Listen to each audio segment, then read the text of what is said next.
Hi John, thanks for joining us at Grace Papers today. Hi, it's great to be with you. What surprised you most about becoming a working father? When I was a working father, I think everyone can tell you that it's going to be a lot more demanding on your time, that you're going to have to manage these new challenges of work-life balance between you and your wife, in my case, with my wife's return to work. But you can't really be told, you have to live it. And despite being told that it was going to completely upend our life and change our life, we still weren't prepared for it. And as we had our first child and our second child, it would have been really helpful in that process to have had some support, direct support along the way around management strategies for thinking that through, but also thinking about how my wife was going to manage her career too as she went back to work. But it's certainly a challenge that you can be told about, but it's very hard to know what you're going to get yourself in for until you're in the moment. And so you've got two children? I do. I've got Milo, who's 12, and Audrey, who's 10. And what was the experience like as you welcomed them into the world, or from a career perspective? For me, when we found out we were expecting, we were living in Perth at the time, and it put a real sense of gravity that started pulling us back to the East Coast to be closer to our wider family, because we were living in Perth away from our family. And once we knew that we were going to have a child, that meant that in terms of my wife's career and mine, we both started looking to come back to the East Coast. So that meant a change in where we wanted to live, but also in terms of the expectations for me with my work-life balance, I knew that I was going to need to be more present at home, and that my wife was going to need more support. But frankly, I still look back now and think there are plenty of things I wish I'd dealt with differently, and I wish I'd known what was coming. It is kind of that case of you don't know what you need to know until you wish you'd had it.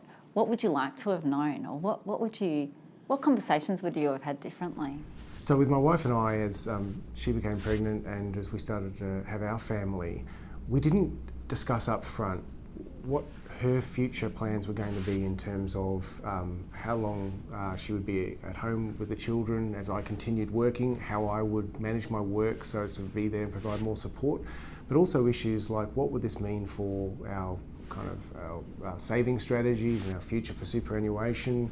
What did she want to do in terms of her long-term career vision? That was an issue that we stumbled into as we went through the journey of having children, rather than something we were really thinking actively about. And in my wife's case, she decided to start a second career and did some study and did a law degree while she was in that stage with the kids. But we kind of stumbled into those issues rather than really having a good clear way of thinking about it. What surprised you most about gender equality or inequality throughout that period of your life? You see the statistics, you see the evidence of the glass ceiling, you see the pay gap, and those kind of things are often talked about in the media.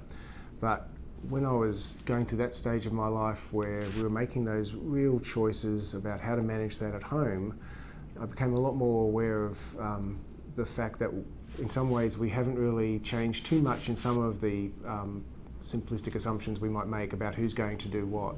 And so the phrase that you've used in the past about you don't have to do it the way your dad did it, I think is really right, that going into that stage of your life with a plan is really important. What's your vision for gender equality? So at DELWP, we're strongly committed to ensuring we've got all the benefits that gender equality can bring to the workplace, but also for the individual. So we're strongly committed to ensuring we've got diversity in terms of not only our senior ranks, but through the organisation, and that we need to drive that through more than a target. We've got to drive that through the systems we establish and the way we support people through practical things. So I'd really like to see within DELWP that we've got the right approaches to our recruitment strategies. We're taking a pool of employees that's gender diverse, and we're making sure we're driving our recruiters to help us with that process. But then when people are within our agency, how are we supporting those people to make the work-life balance and the flexibility we provide in our employment arrangements work for them in the organisation, and so that gives them a clear ability to manage their career going forward. So often when we talk about gender equality, and in particular the parental leave journey, we refer to women, and we're thinking about women. What's in it for men? Well, I think this is a really critical issue in taking an approach where you're thinking about the potential support that might be needed also for men to play their role and be present in at the home and in the caring roles that they need to provide for their children and for their partner. And so if we take a more holistic approach to this, then not only are we creating more meaningful lives for men and making sure that they're able to sort of bring their whole selves to work in their work activity, but also that's supporting women in our workplace too. If we've got the ability for male parental leave and men playing those roles at home, it's often freeing up a woman in the home to pursue more of her career and her career ambitions. There's research that says that some 60% of working fathers would like to work part-time, but there's a catch to that, and that's provided they can still have a meaningful career. How do we address the challenges and the stigma that's attached to part-time work and career progression? And I think it is really changing in our society. We see so much more change in the mode of working. There is the scope through technology and through modern employment arrangements for people to work flexibly. So there's no need usually for us to stay in these old-fashioned, outdated models of work. And also for men in our society, often we've got to be brave enough to put our hand up and say, doing it the way Dad did it isn't going to be the best way for me to live a full complete life. And I want, as a man, to have that balance at home, and I want, as a man, to make sure that I'm providing support to my partner to pursue her career as well, where they're in that relationship. So those issues are really important to create thinking outside the box.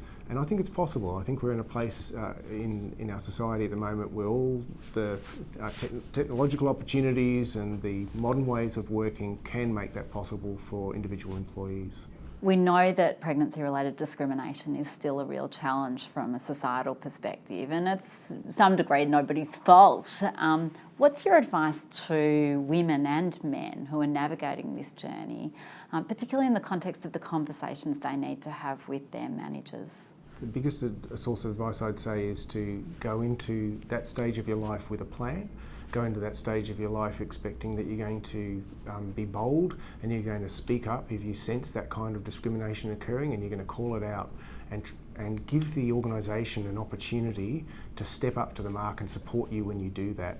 That's the message that we've got to take on in our agency, that if people are brave enough to actually identify the challenges that are occurring for them, and it might be pregnancy-based discrimination or other challenges, that we as an organisation are waiting for that opportunity to step in and provide the support. And we're trying to create a cultural environment where that doesn't occur in the first place. And policies, government policy has actually progressed a lot of what men and women can do to alleviate the pressure now, which was probably not so much around 12 years ago. That's right. I think government policy, even the clarity of parental leave arrangements for men is a lot stronger, but also the cultural expectation that men will actually take that up, I think is where they wish to, is I think probably clearer now. But also the other thing that's changed is just, we think in 2007, 2008, we didn't have iPhones. So the mobility options and the flexible working arrangements now are so much different that I'm really hopeful that we can take the great leap forward and make those kind of tools work for people at home and at work.